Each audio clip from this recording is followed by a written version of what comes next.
Good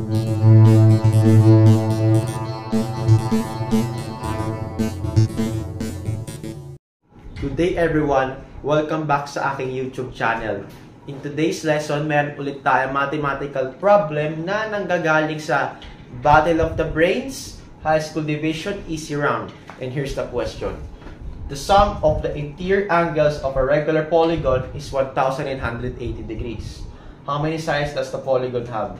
Okay, we will use the formula to get the sum of the interior angles of a regular polygon by taking S as the sum, which is equal to 180 with a quantity of n minus 2.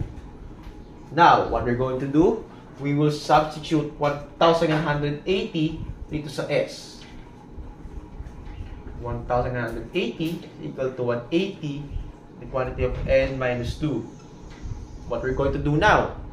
Very good. We will divide by taking up the solution. 1,180 divided by 180. So 198 divided by 180 is 1. 1 times 180 is 180. And subtract this. This is 8. 9 minus 8 is 1. And bring down 0. Okay, bring down 0. Yeah. So 180 divided by 180 is 1. Kaya we will substitute this S as 11. 11 is equal to n minus 2.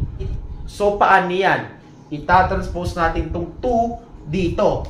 By taking up 11, since mapapansin naman natin na ang operation nito ay minus, kapag ilipat natin itong 2, magiging plus siya.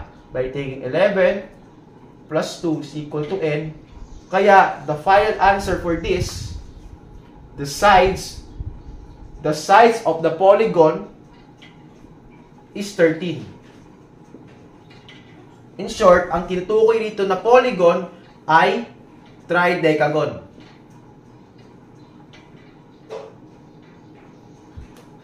I hope we learned something new. It's me, Bernardo Escorial. Stacker out.